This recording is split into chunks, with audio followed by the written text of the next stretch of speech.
Hello बच्चों, एक बार वापस से आपका स्वागत है आपके अपने YouTube चैनल जिसका नाम है लर्न विद सुयोग में।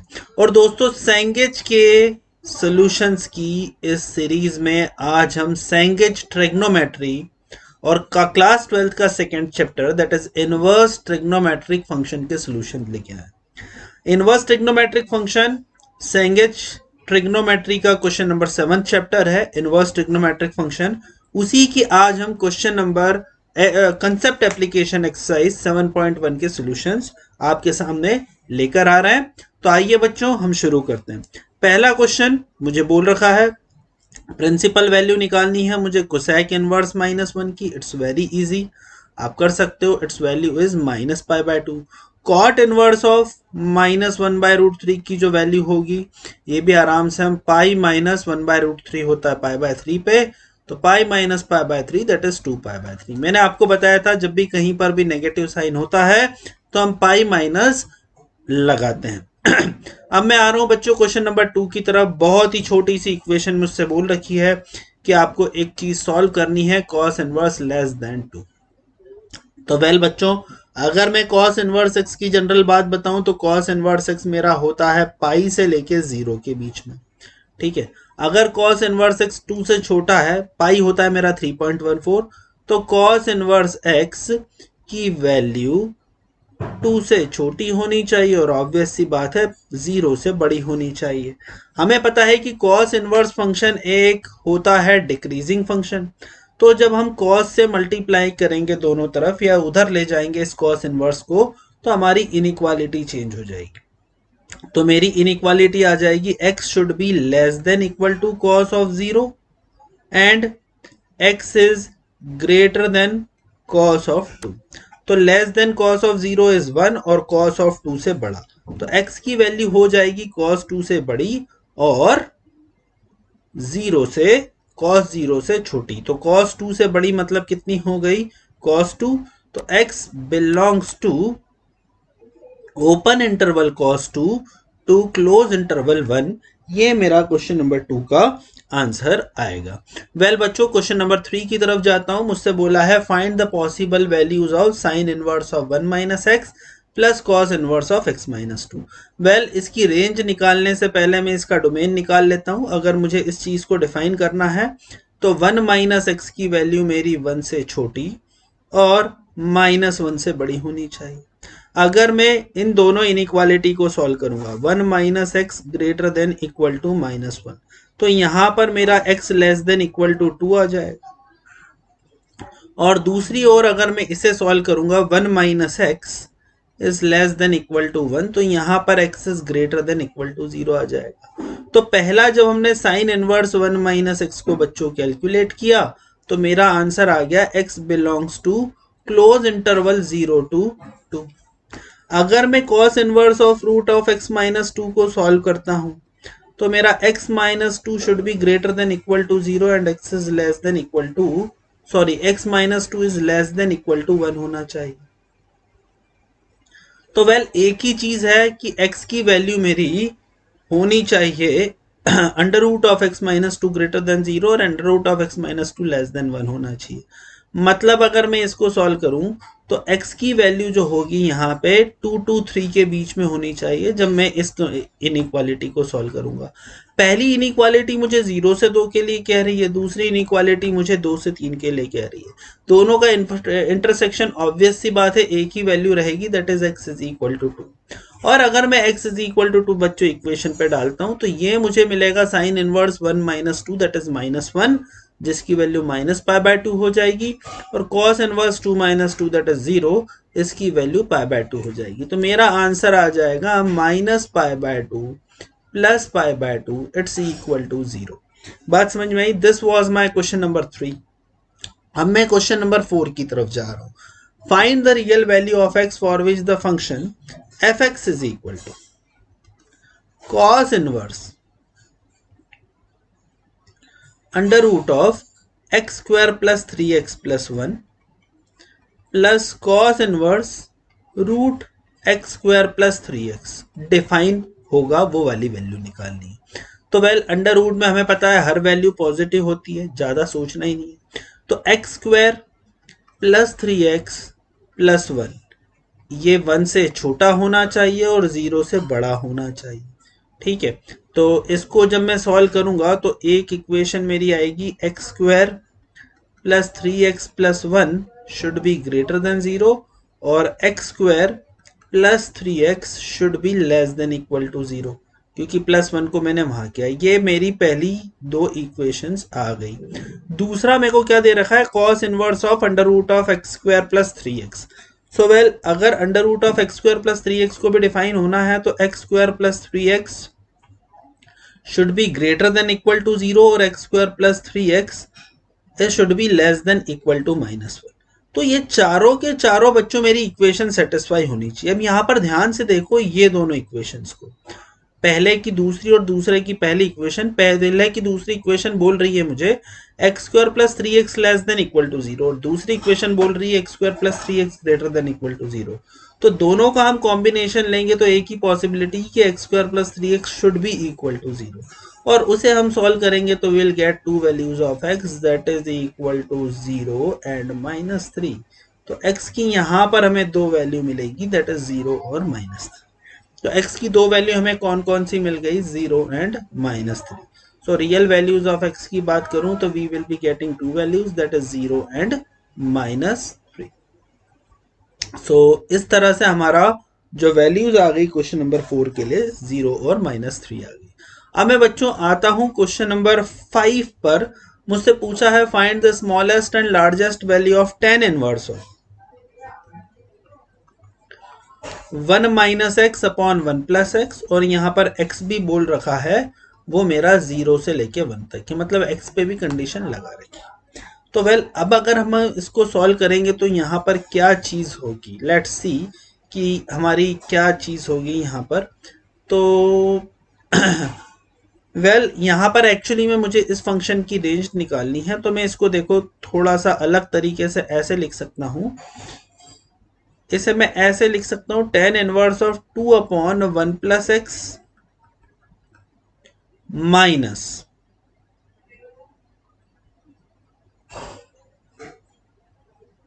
1 अपॉन 1 प्लस एक्स या -1 प्लस एक्स अपॉन 1। तो मैं इसको इस तरह से लिख सकता हूं, है ना।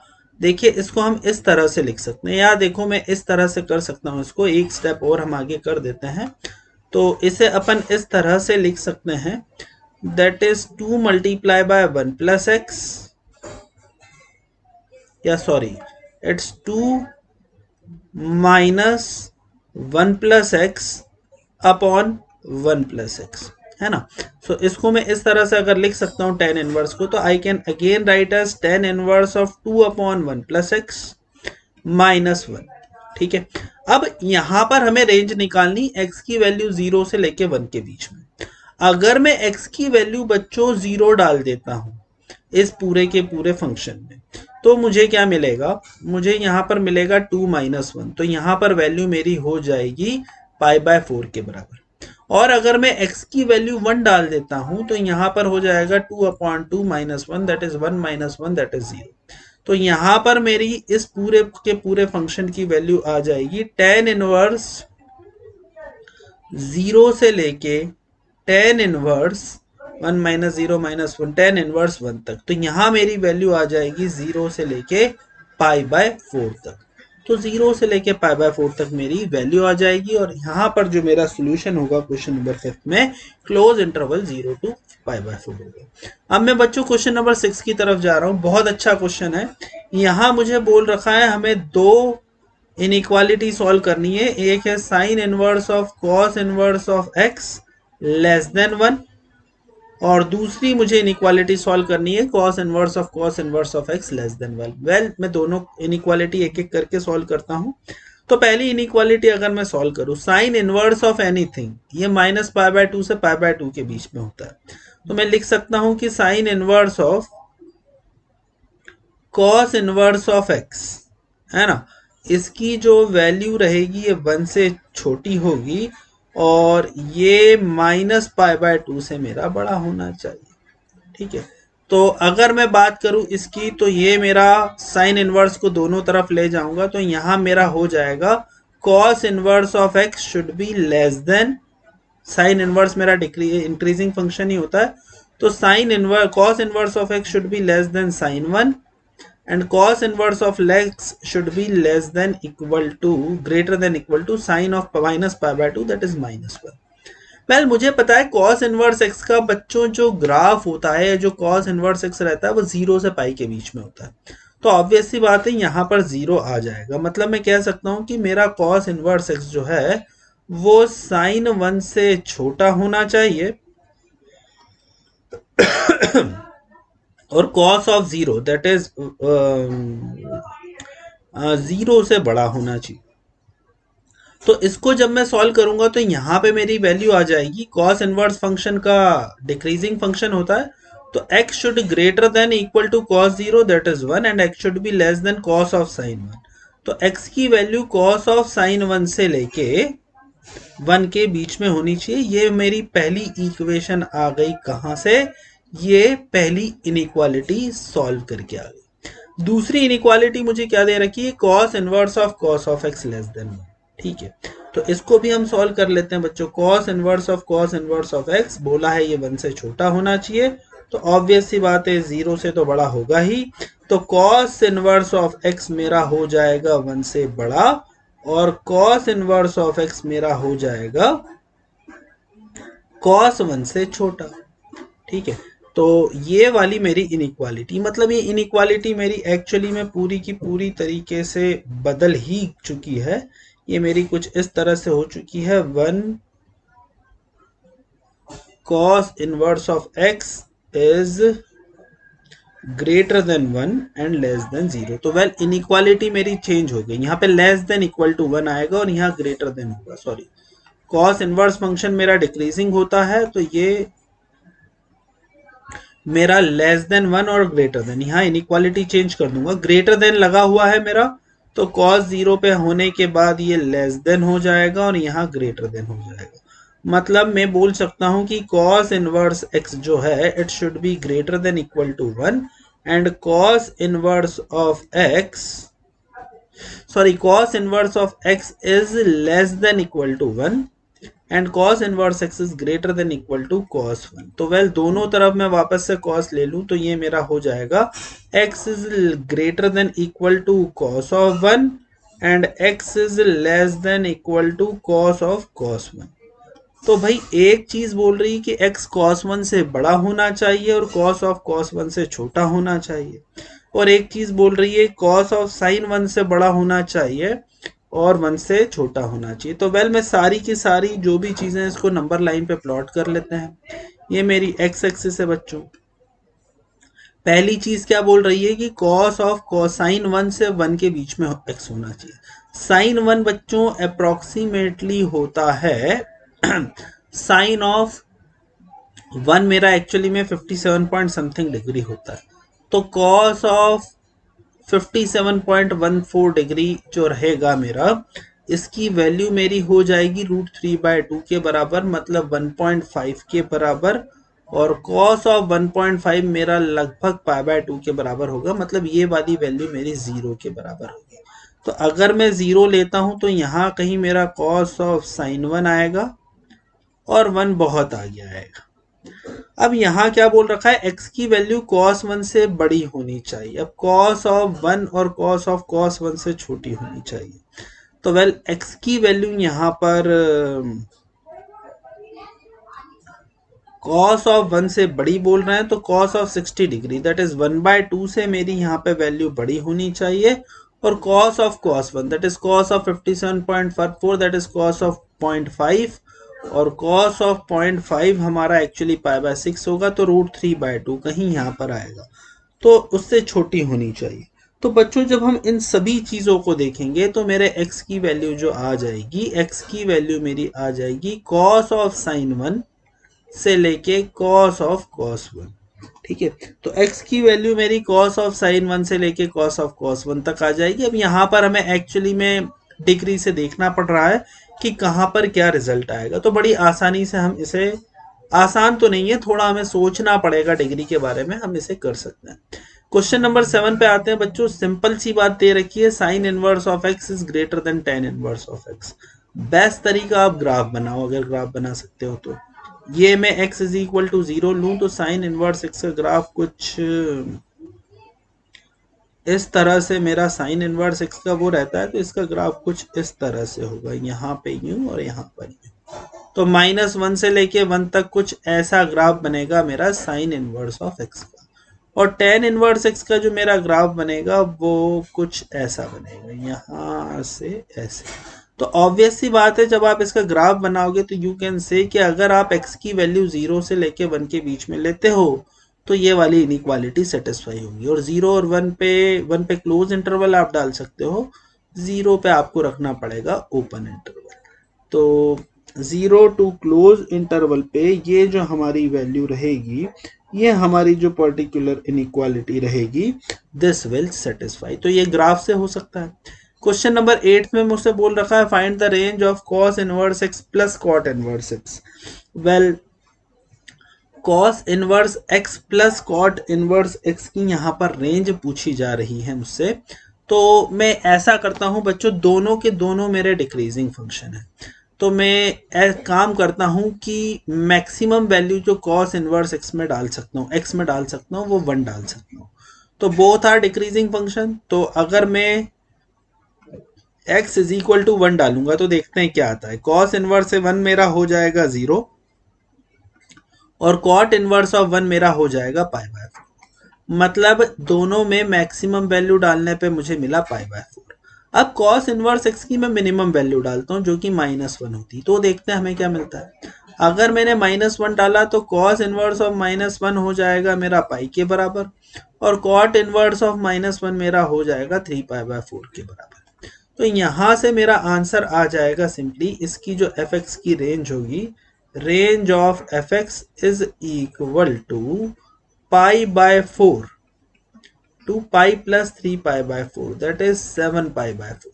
तो क्वेश्चन नंबर 8 में बच्चों जो मेरी रेंज आ जाएगी, that will be pi by 4 to 7 pi by 4। Question number 9 मुझे दे रखा है बच्चों, साइन इनवर्स ऑफ एक्स का whole square plus sine inverse of Y का whole square plus sine inverse of Z का होल स्क्वायर, और इसकी वैल्यू 3 पाई स्क्वायर बाय 4 के बराबर दे रखी है। तो मुझसे पूछा है minimum value of x plus y plus z निकालने के लिए। तो वेल, मिनिमम वैल्यू क्या हो सकती है x plus y plus z की?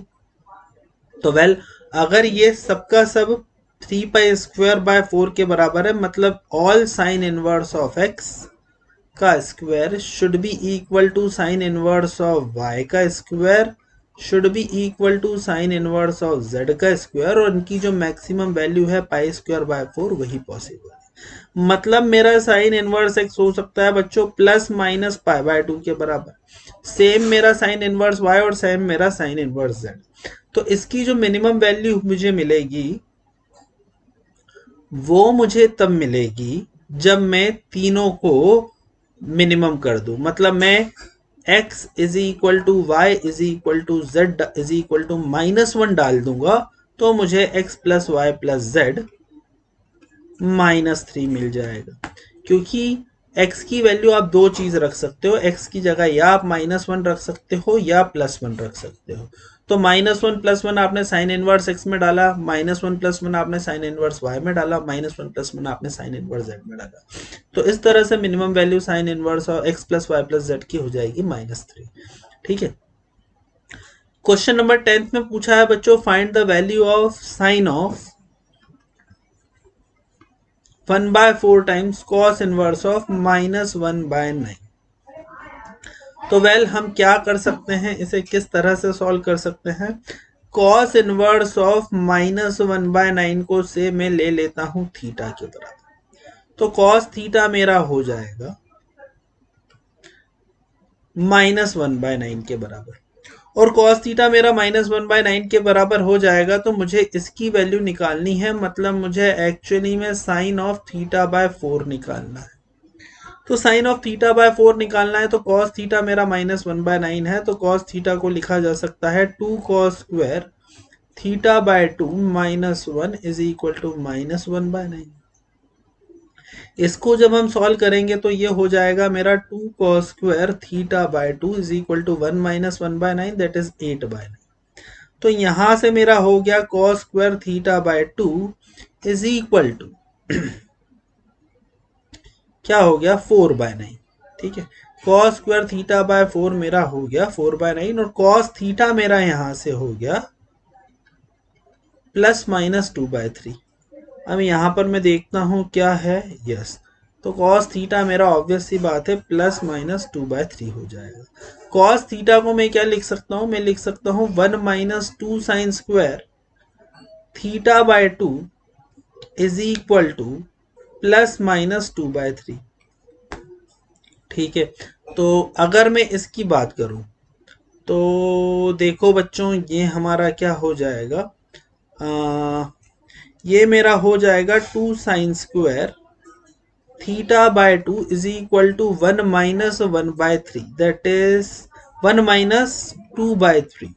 ठीक है, 1-2/3 हो जाएगा that is sine square theta by 2 sine square theta by 4 मेरा हो जाएगा 1/3 के बराबर, मतलब साइन स्क्वायर थीटा बाय 4 मेरा 1/6 के बराबर हो जाएगा, मतलब मेरा साइन ऑफ थीटा बाय 4 हो जाएगा ±1/√6 के बराबर।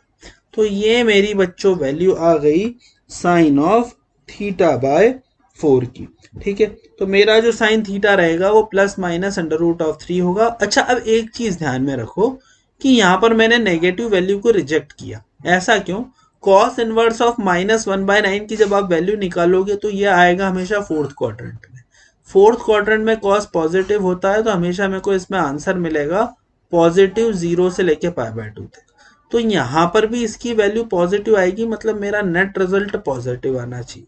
तो यहाँ पर मैं -1/√6 भी नहीं लिखूंगा, my net result should be positive that is +1/√6। बात समझ में आई? अब बच्चों मुझे क्वेश्चन नंबर 11 दे रखा है, prove that cos inverse x is equal to pi plus tan inverse of 1 minus x square upon x। x की वैल्यू बोल रखी है लेस देन 0। वेल, अगर x लेस देन 0 है तो हम एक काम करते हैं, इस पर्टिकुलर इक्वेशन में x की वैल्यू हम लिख लेते हैं साइन थीटा के बराबर, या आप x की वैल्यू cos थीटा मान लीजिए। Let's say x is equal to मैंने लिखा cos थीटा, तो ये मेरा क्या हो गया, RHS में अगर मैं जाऊंगा तो पाई plus tan inverse of 1 minus cos theta that is what, sine theta का मॉड अपॉन cos थीटा। ठीक है, तो ये मेरा हो जाएगा tan थीटा। अब ये साइन थीटा का मॉड तो हमेशा पॉजिटिव रहेगा, cos थीटा नेगेटिव रहेगा, तो यहां पर जो मेरा आंसर आ जाएगा it will be equal to pi plus tan inverse of 1 minus cos square theta by sine theta. ये मेरा हो जाएगा एक्चुअली में tan थीटा के बराबर। अब ये tan थीटा नेगेटिव में है तो यहां पर मुझे हमेशा x माइनस पाई करना पड़ेगा, तो ये वाला मेरा आंसर हो जाएगा थीटा माइनस पाई। तो यहां मेरा ये ओपन होगा pi plus theta minus pi के बराबर, पाई से पाई गया, थीटा की वैल्यू क्या हो जाएगी बच्चों, cos थीटा मेरा x के बराबर था तो थीटा मेरा हो जाएगा cos इनवर्स x के, तो यहां पर मेरा जो थीटा रहेगा it will be equal to cos inverse x। ठीक है, और ये मैंने प्रूफ कर दिया, हैंस प्रूफ्ड। बच्चों बढ़ता हूं मैं क्वेश्चन नंबर 12 की तरफ। यहां पर मुझे पूछा है, बोला है प्रूफ करने के लिए sign inverse of x plus √1 minus x square upon √2। इसको हमें साइन इनवर्स x प्लस π/4 के बराबर प्रूफ करना। तो how we can do, we can simply put x is equal to sine theta. Well, अगर मैंने x को साइन थीटा लिया तो थीटा मेरा हो जाएगा साइन इनवर्स x के बराबर, और ये मेरा हो जाएगा साइन इनवर्स ऑफ, ये मेरा हो जाएगा simply sine inverse of sine theta into 1/√2 plus cos theta 1 minus sign square theta that is cos theta into 1/√2। तो वेल, इसको किस तरह से लिखा जा सकता है, इसे हम लिख सकते हैं sign inverse of sine of theta plus pi by 4, है ना। तो sine inverse of sine of theta plus pi by 4, तो sign A cos B plus cos A sine B, तो ये मेरा किसके बराबर हो गया, थीटा प्लस पाई बाय 4 के। और थीटा की वैल्यू मेरी किसके बराबर हो जाएगी, it is equal to sine inverse x, तो ये मेरा हो जाएगा sine inverse x plus pi by 4। तो आंसर मेरा इसमें आ गया simply sine inverse x plus pi by 4, यही मुझे प्रूफ करना था और मैं प्रूफ कर चुका हूं। और इसी के साथ बच्चों ये हमारी exercise 7.1 concept application chapter 7 Cengage trigonometry, chapter name inverse trigonometric function खत्म होती है। क्वेश्चंस थोड़े से सोचने वाले होते हैं इनवर्स ट्रिग्नोमेट्रिक फंक्शन में, पर ऐसा नहीं है, हम नहीं कर सकते हैं, we can solve very easily. So my dear friends, इसी के साथ ये वाला लेक्चर हम समाप्त करते हैं। हम मिलेंगे